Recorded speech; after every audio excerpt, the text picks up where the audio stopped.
कई ऐसे क्षेत्र विधानसभा जहाँ पर विकास के नाम पर वोट होते हैं। जैसलमेर एक ऐसी विधानसभा जहाँ पर विकास के नाम पर वोट नहीं होते हैं। वैसे रूपाराम जी कांग्रेस की तरफ से भारी भरकम उम्मीदवार मानते हैं और उनका जो कॉन्फिडेंस लेवल है वो 200% पर है। जनता किसी को अभी तक जब तक टिकट नहीं मिले तब तक किसी को सीरियस लेने वाली है नहीं। और कई इसके साथ में चलता है कि संघ परिवार की चली तो कोई ऐसा चेहरा आएगा जो अपने में मतलब चौंकाने वाला होगा। तो जातिवाद चरम पे रहता है, क्योंकि राजपूत बहुल ये क्षेत्र है। भाजपा ने आज तक यहाँ पे राजपूत जाति के अलावा किसी दूसरे को अपना उम्मीदवार नहीं बनाया। तो यहाँ पे जो कांग्रेस है वो ST/SC और मोमडन्स के तालमेल से इसको करारा इससे मुकाबला करती है। जैसलमेर विधानसभा की अगर बात करें तो ये एक बीजेपी का गढ़ रहा है, बीजेपी का किला रहा है। वर्तमान परिपक्ष की अगर बात करें तो बीजेपी यहाँ आज की डेट में बहुत कमजोर नजर आ रही है। इससे क्या हो गया कि जो लोग हैं जैसे समर्थक हैं वो आपस में ही एक दूसरे के साथ एंटी हो गए। अब कहीं ना कहीं ये चांस लगेंगे कि जिसमें से इनमें से किसी एक को भी अगर टिकट मिलती है तो बाकी जितने जो लोग हैं या उनके समर्थक हैं हो सकता है वो उनको नुकसान पहुंचाए और कांग्रेस को इससे बेनिफिट मिले। भाजपा में जब थे तब वो सक्रिय थे, लेकिन भाजपा से जब उन्होंने पल्ला झाड़ दिया और कांग्रेस में चले गए उसके बाद से वो फील्ड में नहीं रहे।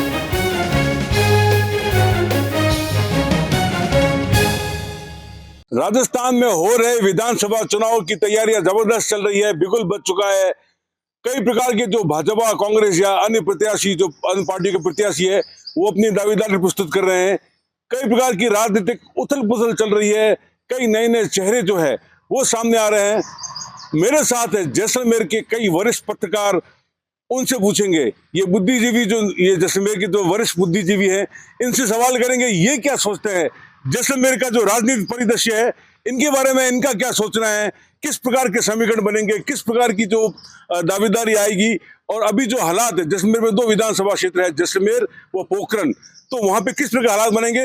वरिष्ठ पत्रकार शंकर दान जी, इनसे पूछेंगे किस तरह की स्थितियां हैं राजस्थान में, खासकर जैसलमेर का जो बॉर्डर इलाका है, पाकिस्तानी सीमा से सटा हुआ जैसलमेर है, किस प्रकार की राजनीतिक परिदृश्य है यहाँ पे। देखिए विमल जी, जैसलमेर की बात करें तो जैसलमेर विधानसभा सबसे ज्यादा कास्टलिज्म पर फर्क पड़ता है। और यहाँ पर पिछली विधानसभा की बात करें तो जनरल सीट पर रूपाराम जो कि ST का एक उम्मीदवार आकर 30,000 से जीता। अब की बार ये है कि बीजेपी बात करें बीजेपी की तो बीजेपी में दावेदार कई है, पर अभी तक फाइनल कोई सीट पर अंकित नहीं हो रहा कि किसको सीट मिलेगी, उम्मीदवार नहीं है। वहीं रूपाराम की बात करें तो रूपाराम और सामने अभी वर्तमान में सिर्फ मानवेंद्र सिंह का नाम आ रहा है। तो वो अपनी फील्ड मजबूत करने में पूरे लगे हैं, क्योंकि 5 साल उन्होंने धरातल पर काम किया है और अब उनको समय भी है उन्हें। दूसरी बात करें तो यहाँ पर जैसलमेर में सबसे बड़ी बात ये कि कई ऐसे क्षेत्र विधानसभा जहाँ पर विकास के नाम पर वोट होते हैं। जैसलमेर एक ऐसी विधानसभा जहाँ पर विकास के नाम पर वोट नहीं होते हैं। अगर विकास के नाम पर वोट की बात करें तो जैसलमेर में पिछले 14 विधानसभा विधायक के गिनना में करें तो इस बार रूपाराम ने सबसे ज्यादा विकास कराए हैं। अगर विकास की बात करें तो रूपाराम इस बार वापस रिपीट होना चाहिए, परंतु जैसलमेर विधानसभा में विकास के नाम पर सिर्फ गौण होती है। यहाँ पर जातिगत समीकरण होते हैं, जातिगत ही वोट बैंक चुने जाते हैं और चेहरा और एक सीट पर विशेष रूप से देखा जाता है। और ये जैसलमेर की विशेष रूप से विधानसभा चुनाव देखा जाता है। जैसलमेर में जो इन्होंने बताया विकास नहीं, कास्टिज्म पे वोट आते हैं। शरद व्यास है जो एक वरिष्ठ पत्रकार है, अखबार भी अपना चलाते हैं, किस प्रकार की हालात है। पोखरण विधानसभा की बात करना चाहूंगा, क्या स्थिति है वहाँ पे। पोखरण विधानसभा में हालात वही है, जितना जटिल वहाँ का क्षेत्र है उतनी जटिल राजनीति है।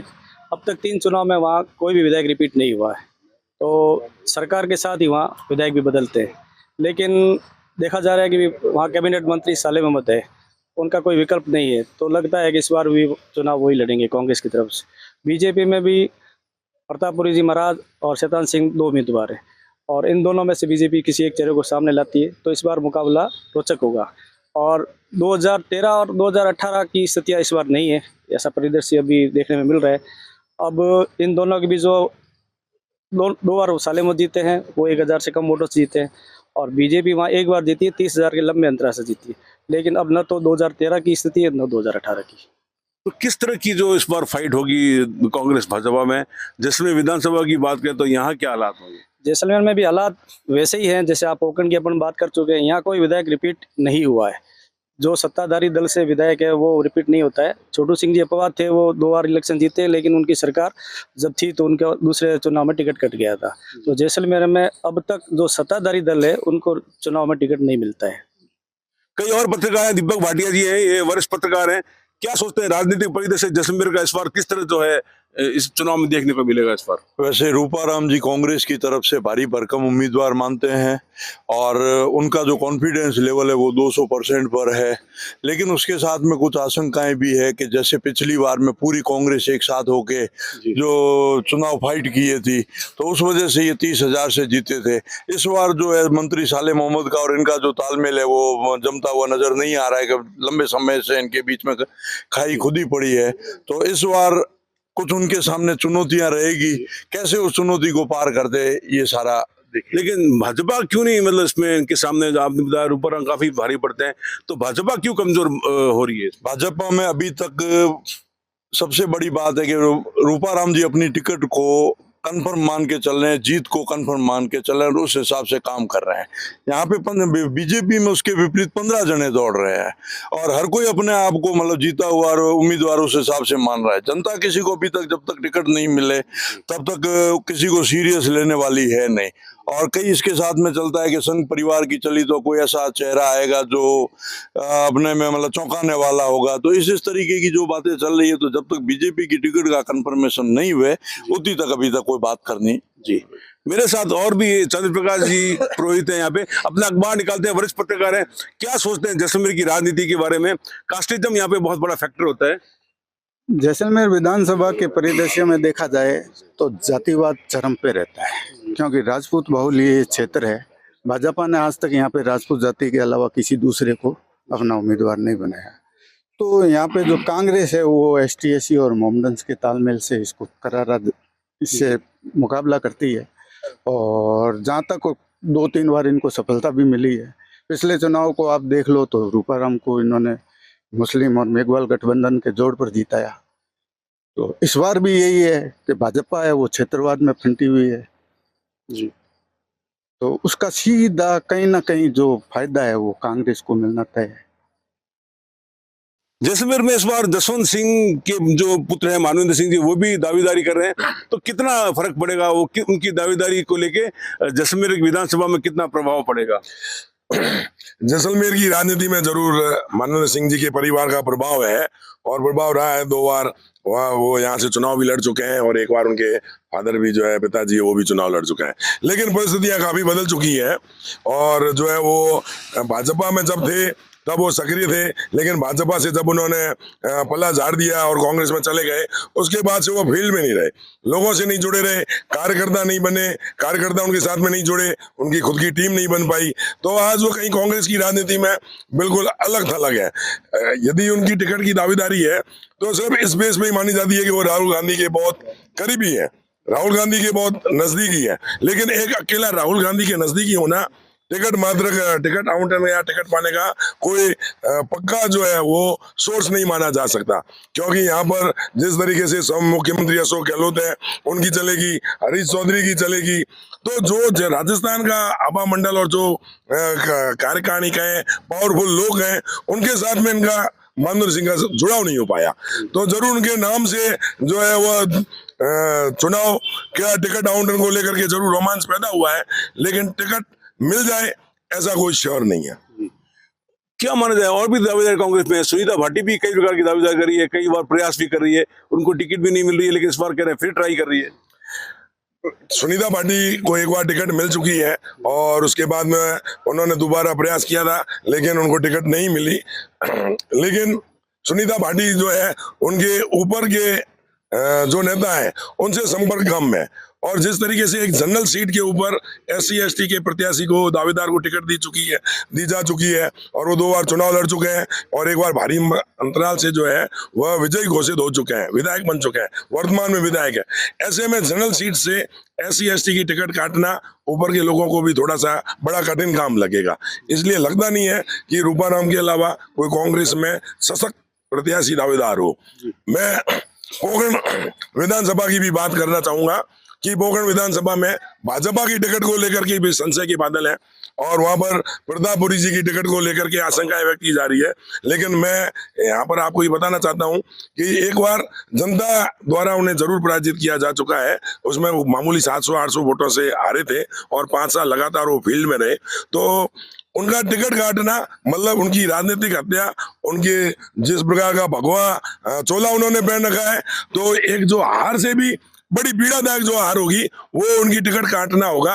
तो लगता नहीं है किसी भी स्तर पर कि कोई पार्टी या संगठन के पास में ऐसा कोई ठोस कारण हो जिससे प्रतापपुरी की टिकट कटे। इसलिए पोखरण से भाजपा के वो अकेले उम्मीदवार ही नजर आते हैं और बिल्कुल उनकी जो है पूरी टीम तैयार है और सारा जो है उन्होंने फील्ड में काम भी किया है। तो लगता नहीं है कि इनके अलावा भाजपा में कोई और प्रत्याशी होगा। ओम भाटिया जी थे, वरिष्ठ पत्रकार है और काफी सक्रिय राजनीति विशेषज्ञ, काफी मतलब ये चुनाव में काफी लिखते भी हैं, कई बातें करते हैं। और हम लोगों से बात करेंगे, शंकर गणपत दैया जी हैं, ये वरिष्ठ पत्रकार है, इनसे पूछेंगे किस तरह की हालात है, किस तरह की जो राजनीतिक परिदृश्य बनी हुई है। विमल जी शुक्रिया। जैसलमेर विधानसभा की अगर बात करें तो ये एक बीजेपी का गढ़ रहा है, बीजेपी का किला रहा है।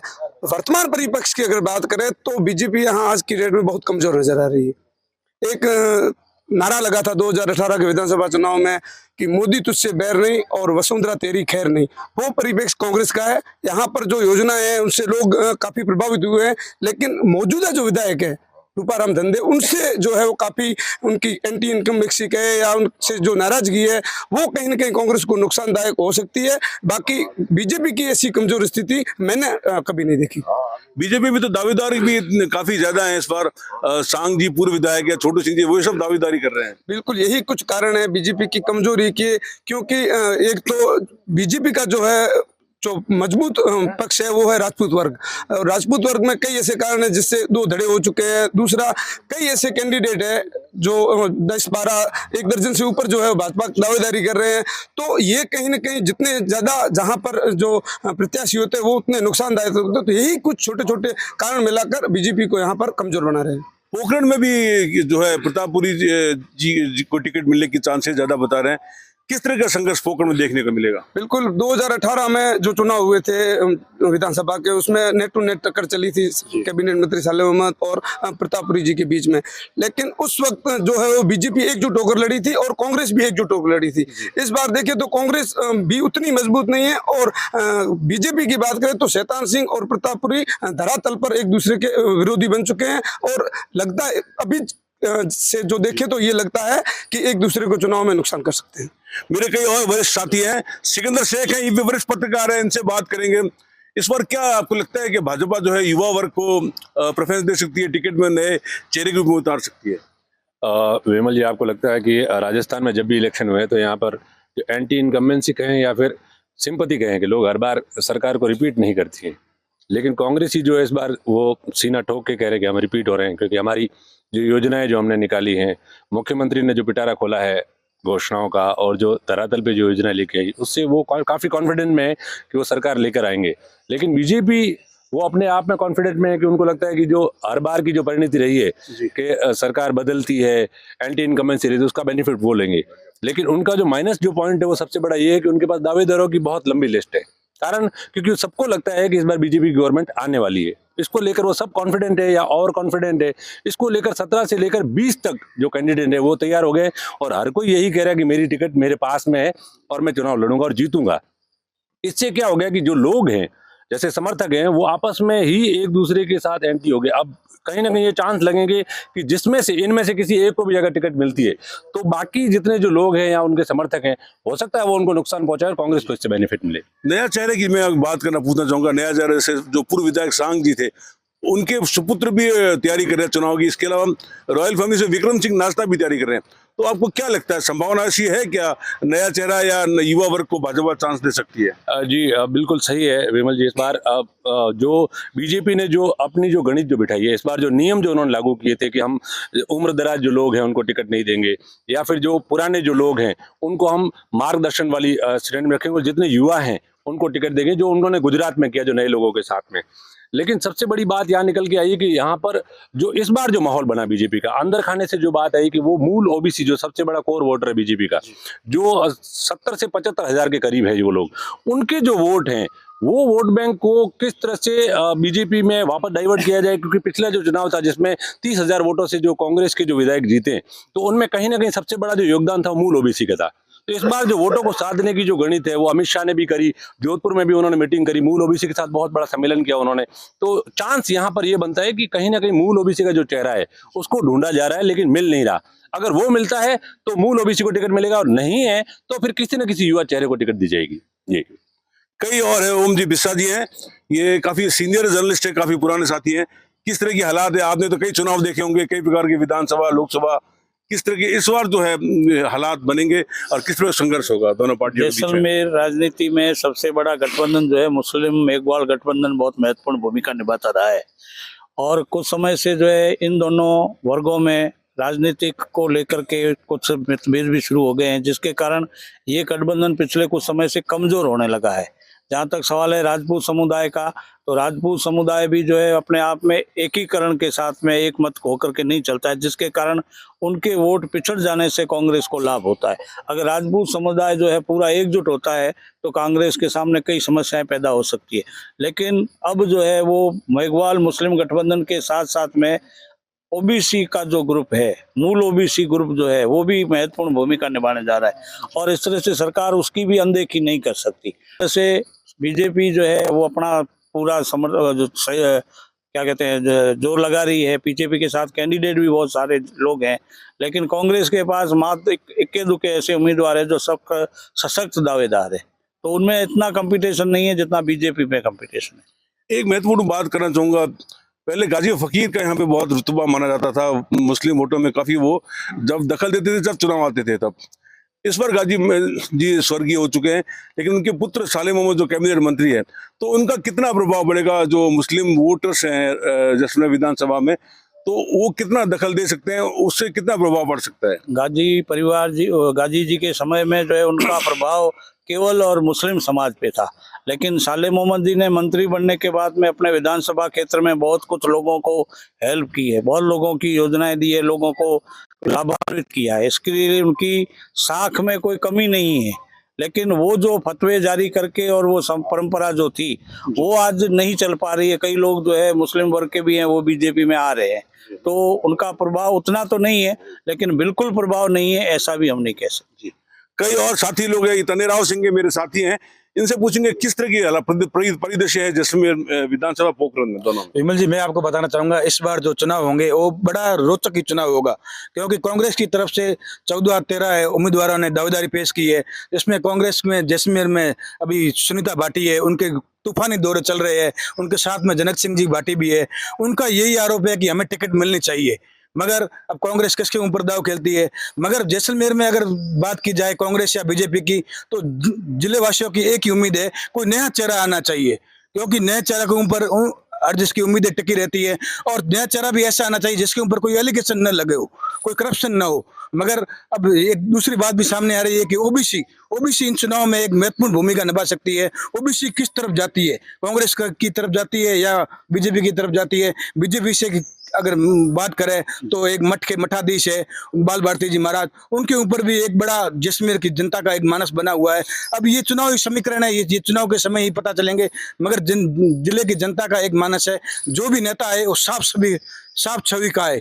मगर अब हमने कल एक चर्चा में सुना था कि सुनीता भाटी है, उनके ऊपर कोई एलिगेशन नहीं है, मगर अगर हम बात भी करें तो वो चुनाव में क्या महत्वपूर्ण भूमिका निभा पाती है, ये उनको टिकट मिलने पर ही पता चलेगा। लेकिन रूपाराम जी ने तो कई विकास के कार्य कई किए हैं, लोगों में कई इसको लेके मतलब अच्छी अप्रिसिएशन भी है, लेकिन जो आप बात करें उसको लेकर क्या कहना चाहिए? हम ये बताना चाहेंगे रूपाराम जी ने विकास की है, मगर रूपाराम जी ने जो है यहाँ विकास की है वो ताबड़तोड़ विकास की है। उनके जो विकास के जो कार्यकाल है वो सब नेताओं ने पीछे छोड़ दिए है, मगर राज्य सरकार ने योजनाएं भी काफी लागू की है। जैसलमेर की जनता योजनाओं के ऊपर विश्वास भी कर रही है, मगर चुनाव के समय ये योजनाएं और ये जो वादे होते हैं वो सब एक जनता एक साइड छोड़ती है, मगर चुनाव एक अलग डिसीजन से वो जैसलमेर की जनता खेलना चाहती है, क्योंकि जैसलमेर की जनता एक जातिगत पे चुनाव भी अपना महत्वपूर्ण भूमिका निभाती है। जी विमल जी, मेरे कई साथी हैं, उनसे पूछेंगे पोखरण की क्या स्थितियां हैं।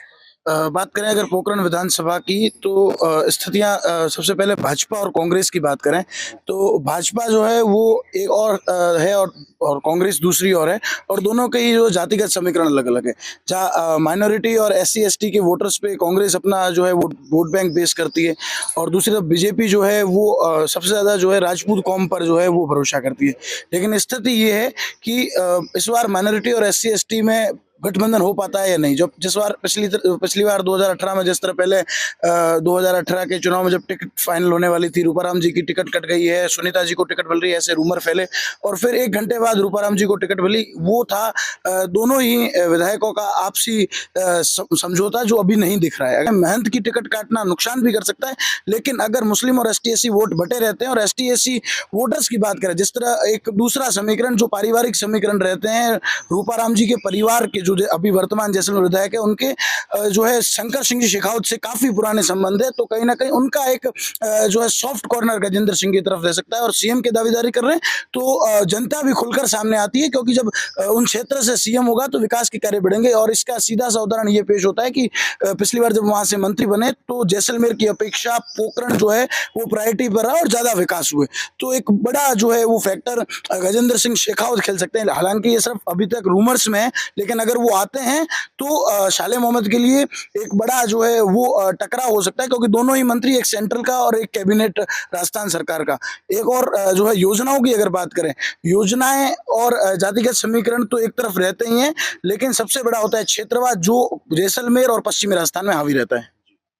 बहुत बड़ी बात जिन्होंने बताई है कई कि गजेंद्र सिंह जी जो है वो यहाँ पे चुनाव लड़ सकते हैं। कोई इसमें संभावना है, आशंका है कि वो पोखरण से लड़ सकते हैं। अब ये तो भविष्य की गर्त में है, लेकिन जो साथी लोग हैं इन्होंने कई प्रकार की महत्वपूर्ण बातें बताई। यहाँ कई फैक्टर्स चल रहे हैं। कास्टिज्म का बहुत बड़ा फैक्टर है, हिंदू मुस्लिम का बहुत बड़ा फैक्टर है पोखरण में, और इसके अलावा जो ST SC और मुस्लिम का जो गठबंधन जैसलमेर में होता है वो काफी स्ट्रांग माना जाता है। लेकिन एक और बड़ी बात आई OBC को लेके कि इस बार OBC के वोटर्स जो सबसे ज्यादा है वो किसको वोट देंगे, उनका झुकाव किस तरह होगा। तो ये सब कई फैक्टर्स है जैसलमेर और पोखरण विधानसभा दोनों में। तो वाकई बहुत रोचक और बड़ा संघर्ष जो है आने वाले देखने को मिलेगा। चुनाव का बिगुल पूरी तरह बच चुका है। बहुत जबरदस्त जो है यहाँ पे चुनाव को लेके लोगों में जोश है। कई दावेदार जो है वो अपने अपने उन्होंने नॉमिनेशन के लिए जो यहाँ पे पर्यवेक्षक आए उनके आगे दावेदारी प्रस्तुत किए। तो अब देखने के बाद किसको टिकट मिलेगी और कौन जीतेगा, कौन विजय श्री हासिल करेगा। जैसलमेर का जो लंबा बॉर्डर है, पाकिस्तान का 471 किलोमीटर लंबा बॉर्डर है, तो यहाँ पर भाई कई दिलचस्प चुनाव देखने को मिलेंगे। विमल भाटिया, जैसलमेर, राजस्थान।